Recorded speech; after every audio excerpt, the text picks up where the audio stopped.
Hello बच्चों, एक question trigonometry का और देखते हैं।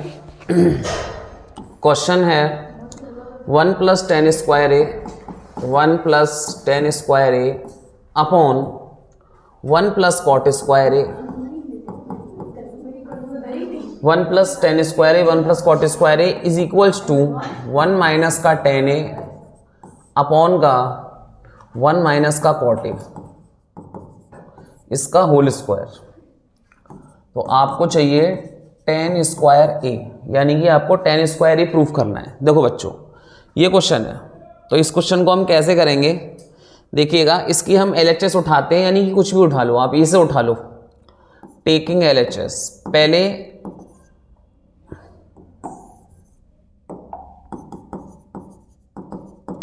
टेकिंग LHS आप इसे उठा लो। 1 + tan² a अपॉन का 1 + cot² a को हमें इक्वल, पहले हम इसके इक्वल प्रूफ कर रहे हैं, फिर हम उसके इक्वल प्रूफ करेंगे। ठीक है बच्चों, चलिएगा। तो इसे कैसे प्रूफ करेंगे कि 1 + tan² a हमारे पास एक आइडेंटिटी होती है, तो उसे हम लिख सकते हैं। मैं आपको बता देता हूँ कि 1 + tan² a हमारे पास आइडेंटिटीज होती है sec² a। तो मैं 1 + tan² a की जगह क्या लिख देता हूँ, sec² a। और 1 + cot² a हमारे पास एक आइडेंटिटी होती है, उसे हम लिख सकते हैं cosec² a, cosec² a। तो ये भी हमारे पास एक आइडेंटिटी होती है 1 + cot² a is equals to cosec² a। ये मेरे पास एक आइडेंटिटी होती है, तो मेरे को प्रूफ करना है tan² a। ठीक है, तो देखिए मैं इसे कैसे प्रूफ करूंगा। sec² a को मैं लिख सकता हूँ 1/cos², 1/cos², क्योंकि sec a का उल्टा क्या होता है, 1/cos होता है। ठीक है, और cosec² a को लिख सकता हूँ 1/sin² a। तो ये ऊपर पहुंच जाएगा, ये इसके साथ मल्टीप्लाई हो जाएगा, तो sin² a upon cos² a। बहुत ही इजी क्वेश्चन था, आपका tan² a आ गया। तो ये वाला तो प्रूफ हो गया, इससे आपको tan² a आ गया। अब मैं आपको सेकंड कराऊंगा कि इससे मैं tan² a लाऊंगा। ठीक है, तो उसके लिए देखते रहिए, पहले इतना नोट कर लीजिए सारे बच्चे। अब देखिए दूसरे वाले से, अब मैं जो इसकी LHS ले रहा हूं दूसरे वाले की, कि वैसे तो आप एक से ही प्रूफ कर सकते हो, अगर आप एक से ही प्रूफ करोगे तो आपका माना जाएगा, लेकिन मैं आपको सेकंड से ही प्रूफ बता दे रहा हूं। सेकंड की LHS है 1 माइनस का tan a अपॉन का 1 माइनस का cot a। इस पे स्क्वायर है, आपको tan² a प्रूफ लाना है। क्या प्रूफ लाना है, tan² a। ठीक है, तो देखिए सबसे पहली बात तो ट्रिग्नोमेट्री का सारा जो गणित होता है वो आपका साइन कॉस पे डिपेंड होता है। ठीक है, तो हम इसको साइन कॉस में ब्रेक करेंगे। तो 1 माइनस का sin a अपॉन का cos a, ऐसे ही नीचे से 1 माइनस का cos a अपॉन का sin a। आप इस ब्रैकेट के अंदर ही अंदर कर लीजिए, स्क्वायर को मत ओपन करिएगा। इसका एलसीएम अलग लीजिए, इसका एलसीएम अलग लीजिए। देखिएगा, आप जब cos a एलसीएम लोगे तो ये हो जाएगा cos a minus sin a, cos a minus sin a। इसी तरह से आप जब sin a आप एलसीएम लोगे sin a, तो ये हो जाएगा sin a minus cos a, sin a minus cos a। अब आपको इसमें एक काम करना है, ये स्क्वायर है, आपको क्या काम करना है कि आप यहां पर क्या कर सकते हो कि भाई देखो इसका मल्टीप्लाई इसमें होगा और इसका इसमें होगा, ये तो आप जानते हो। तो मैं इसमें एक काम करूंगा और हमारा आंसर बहुत इजीली आ जाएगा। तो देखो sin a का मल्टीप्लाई मैं करा दे रहा हूं cos a माइनस का sin a में, और cos a का मल्टीप्लाई किसमें करा दे रहा हूं, cos a का मल्टीप्लाई करा दे रहा हूं sin a minus cos a में। अब जरा मेरी बात ध्यान से सुनना, इसका स्क्वायर है, ध्यान से सुनना, बस एक ही चीज होने वाली है। sin a upon cos a क्या होता है, tan a। मेरे को आंसर दिख रहा है, ठीक है, लेकिन ये चीज अगर मेरी सेम हो जाए तो ये मेरी कट जाए, तो मैं यहां से माइनस कॉमन ले लूंगा। ठीक है, तो मैं यहां से ऊपर वाली साइड से माइनस कॉमन ले लूंगा। तो देखो माइनस कॉमन लेके मैं इसे प्रूफ करा रहा हूं, देखना जरा, देखिएगा sin a upon cos a को, इसे आप tan a लिख लीजिए, sin a upon cos a को आप tan a लिख लीजिए। आपने माइनस ऊपर से कॉमन लिया है तो माइनस आगे आ जाएगा, और यहाँ पे हो जाएगा साइन प्लस का हो जाएगा और माइनस का कॉस ए हो जाएगा। और नीचे क्या चल रहा है, नीचे चल रहा है साइन ए माइनस का कॉस ए। ठीक है, ये टेन ए आपने अलग ले लिया, टेन ए आपने अलग ले लिया। अब ये पूरा देखो सेम हो गया, इस पूरे सेम से ये पूरा चला गया, इस पे स्क्वायर था। ठीक है, तो क्या माइनस को फर्क पड़ेगा स्क्वायर से? नहीं पड़ेगा। तो माइनस का स्क्वायर क्या होता है? प्लस होता है, और 10 पे स्क्वायर अलग आ जाएगा, तो आपको 10 स्क्वायर ए हेंस प्रूफ। इस तरह से इस क्वेश्चन को हम प्रूव करने वाले हैं। अच्छा क्वेश्चन होने वाला है, इंपॉर्टेंट होने वाला है, नोट इट डाउन। हेलो बच्चों, एक और इंपॉर्टेंट क्वेश्चन देखते हैं। ये भी बहुत इंपॉर्टेंट क्वेश्चन है, इंपॉर्टेंट हो सकता है ये 2 मार्क्स में ये क्वेश्चन। देखिए आपके पास पी क्यू आर एक ट्रायंगल दिया हुआ है, पी क्यू आर ट्रायंगल दिया हुआ, राइट एंगल आपके पास क्यू पर है। राइट एंगल किस पर है? क्यू पर। तो जो पी क्यू दिया हुआ है वो आपको 3 सेंटीमीटर दिया हुआ है, पी आर दिया हुआ है वो आपको 6 सेंटीमीटर दिया हुआ है। तो आपको निकालना क्या है, जरा ढंग से देखना। आपको क्यू पी आर यानी कि ये वाला एंगल निकालना है आपको। ये एंगल क्या हुआ, आपको क्या पता करना है? पी आर क्यू यानी कि पी आर क्यू यानी कि ये वाला एंगल निकालना है आपको। ठीक है, तो हमें 2 एंगल निकालने हैं। तो देखिए अगर हम पी को थीटा मानते हैं तो ये आपके पास बेस हो जाएगा, ये आपके पास हाइपोटेन्यूज हो जाएगा। और ये इसके सामने, थीटा के सामने क्या होता है? परपेंडिकुलर होता है। तो आप बेस अपॉन हाइपोटेन्यूज करके कर लो। ठीक है, तो देखिए इन ट्रायंगल पी क्यू आर, अगर आप इसको थीटा मानते हो, पी को मानते हो, तो यहां पर आप क्या कर सकते हो कि बेस अपॉन हाइपोटेन्यूज, और बेस अपॉन हाइपोटेन्यूज होता है कॉस पी। ठीक है, आपके पास क्या आ जाएगा? कॉस पी आ जाएगा, क्योंकि थीटा किसको माना है? पी एंगल को, तो कॉस पी आ जाएगा। तो बेस, क्योंकि बेस अपॉन हाइपोटेन्यूज क्या होता है? कॉस। पाकिस्तान भूखा पसा, हिंदुस्तान हरा भरा, जानते हो आप लोग। तो बेस क्या है आपके पास? 3, और हाइपोटेन्यूज क्या है आपके पास? 6। तो ये हो जाएगा कॉस पी, तो ये हो जाएगा 1/2। तो 1/2 is equals to cos P. अब देखो 1/2 में कॉस में किसकी वैल्यू होती है? कॉस 60 की होती है। ठीक है, तो आप यहां पर रख सकते हो cos 60 degree is equals to cos P, और कॉस से कॉस अगर आप एंटी करोगे तो आपके पास जो पी वाला एंगल आ जाएगा वो 60 डिग्री आ जाएगा। कितना आ जाएगा बच्चों? 60 डिग्री। इस तरह से अब हमें निकालना है आर वाला, पी आर क्यू निकालना है। तो ऐसे ही हम पी आर क्यू निकाल देंगे। देखो मैं थोड़ा सा ऊपर कर रहा हूं, पी आर क्यू। तो in triangle P Q R, P Q R में बस आपको अब जो एंगल मानना है ना वो आर वाला मानना है। तो देखो एंगल के सामने, थीटा के सामने आपके पास ये होता है परपेंडिकुलर, तो परपेंडिकुलर अपॉन हाइपोटेन्यूज। तो परपेंडिकुलर अपॉन हाइपोटेन्यूज होता है साइन आर, क्योंकि साइन थीटा हो जाएगा, थीटा क्या है? R, sine R. तो परपेंडिकुलर कितना है? 3 अपॉन हाइपोटेन्यूज कितनी है? 6। तो आपके पास हो जाएगा साइन आर, तो ये हो जाएगा 1/2। तो 1/2 में साइन की किसकी वैल्यू होती है? साइन 30 की। ठीक है, तो ये हो जाएगा साइन आर, साइन से साइन जाएगा, तो यहां से देखिएगा 30 degree is equals to R. तो आर की वैल्यू बहुत आराम से कितनी आ जाएगी? 30 डिग्री। ठीक है, आप इसे अगर चेक करना चाहो तो चेक भी कर सकते हो। 90 + 30 120, 120 + 60 180। एंगल्स के तीनों ट्रायंगल्स का सम कितना होता है? 180। इस तरह से हम ये क्वेश्चन करने वाले हैं। एक और बेहतरीन क्वेश्चन देखते हैं, देखिएगा।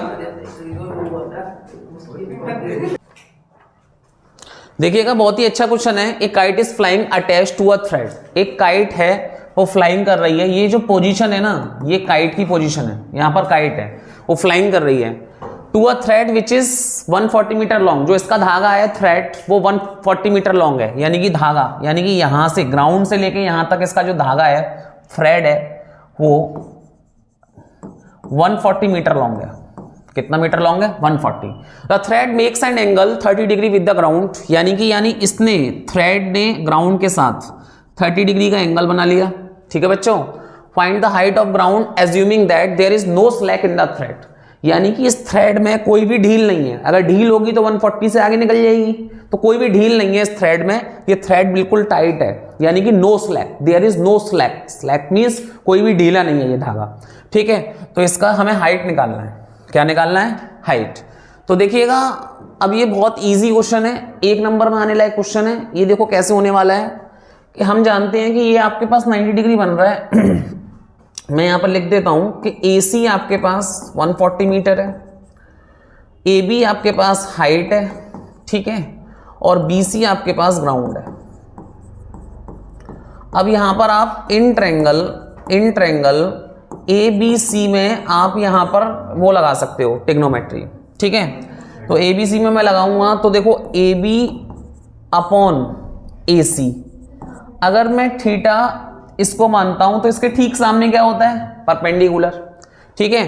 तो परपेंडिकुलर अपॉन हाइपोटेन्यूज क्या होता है, आप लोग जानते हो, परपेंडिकुलर अपॉन हाइपोटेन्यूज आपके पास क्या होता है, साइन थीटा, ठीक है।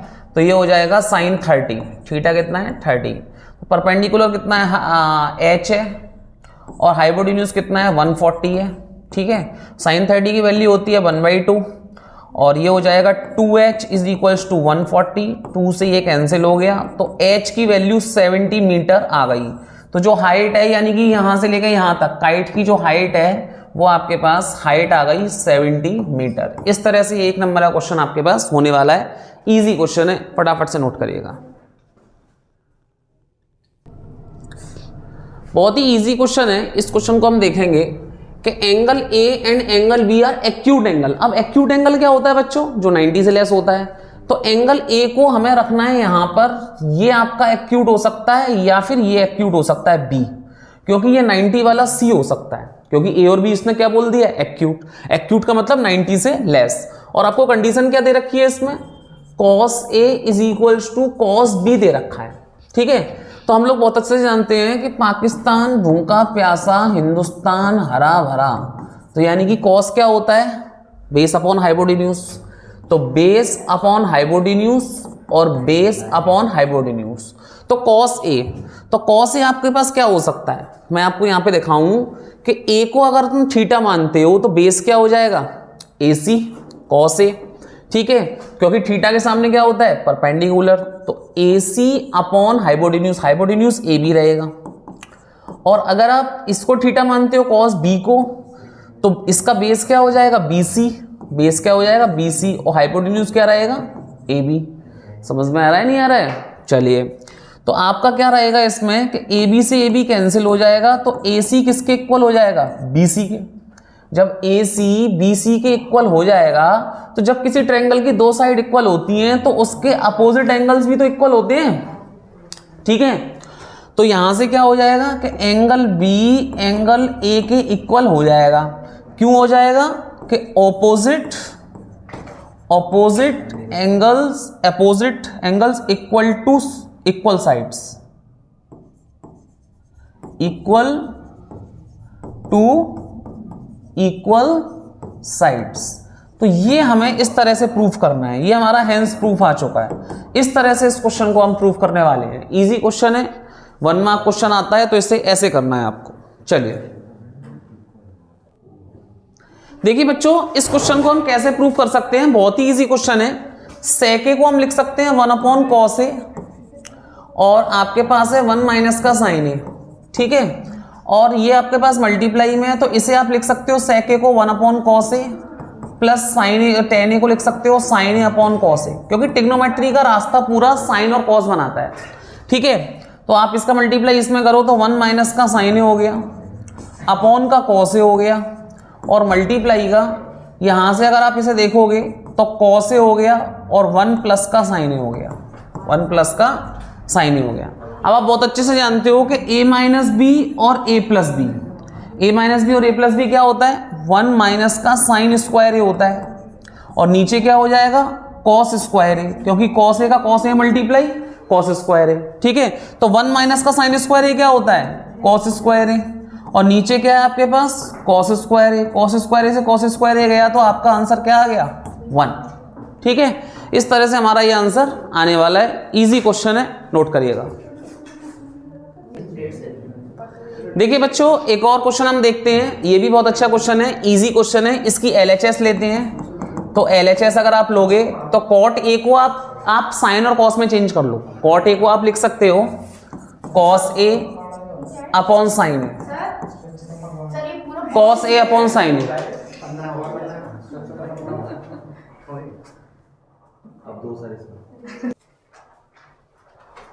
तो यहां से हम इसे लिख सकते हैं cos A upon sine A minus का cos A upon cot A को लिख सकते हैं cos A upon sine A और प्लस का कॉस ए। अब आप इसमें से क्या कर सकते हो कि यहां से हमें क्लियरली दिख रहा है कि देखिए कॉस ए कॉमन आ रहा है, ऊपर से यहां से कॉस ए कॉमन ले लो। कॉस ए अगर आप कॉमन लोगे तो ये हो जाएगा 1/sin ए और माइनस का 1, और नीचे से भी अगर आप कॉस ए कॉमन लोगे तो ये हो जाएगा, कॉस ए कॉमन लोगे तो ये हो जाएगा 1/sin ए और प्लस का 1। ठीक है, तो यहां से कॉस ए कैंसिल हो जाएगा। 1/sin ए आपके पास होता है कोसेक ए -1 और 1/sin ए आपके पास होता है कोसेक ए +1। इस तरह से हमारा ये प्रूफ आ चुका है, इस तरह से ये प्रूफ आएगा। बहुत ही इजी क्वेश्चन है, 2 स्टेप का क्वेश्चन है। देखिए एक और क्वेश्चन की बात करते हैं, बहुत ही ऐसा क्वेश्चन है। What is the angle of depression of the object at E, यानी कि ई पर हमें एंगल ऑफ डिप्रेशन निकालना है from the observation point A. जो ऑब्जर्वेशन पॉइंट है वो ए है, लेकिन हमको ये क्या दिया हुआ है, एडी ईडी के इक्वल दिया हुआ है। ठीक है, तो यहां पर हम कुछ नहीं करेंगे कि यहां ये परपेंडिकुलर है ये पूरा, क्योंकि थीटा के सामने क्या होता है, परपेंडिकुलर। तो एडी अपॉन ये आपके पास क्या है, ये बेस है, तो परपेंडिकुलर अपॉन बेस ये आपके पास हो जाएगा tan थीटा। ये क्या हो जाएगा आपके पास, tan थीटा। तो परपेंडिकुलर अपॉन बेस, अब यहां से ये देखिएगा, क्योंकि perpendicular upon base tan theta होता है, यहां से ये देखिएगा कि एडी किसके इक्वल है बच्चों, ईडी के। तो आप क्या कर सकते हो, ईडी की जगह एडी लिख सकते हो। तो AD upon AD is equals to tan theta. और देखिए एडी से एडी कैंसिल हो गया, तो ये हो गया 1, ये हो गया tan थीटा। 1 में tan की वैल्यू क्या होती है, tan 45 की वैल्यू 1 होती है। तो यहां पर आप लिख सकते हो tan 45 is equals to tan theta. तो tan से tan कैंसिल हो गया, तो 45 इज इक्वल्स टू थीटा। तो थीटा की वैल्यू कितनी आ गई बच्चों, 45। इस तरह से हम इसे angle of elevation, angle of depression निकाल सकते हैं। चलिए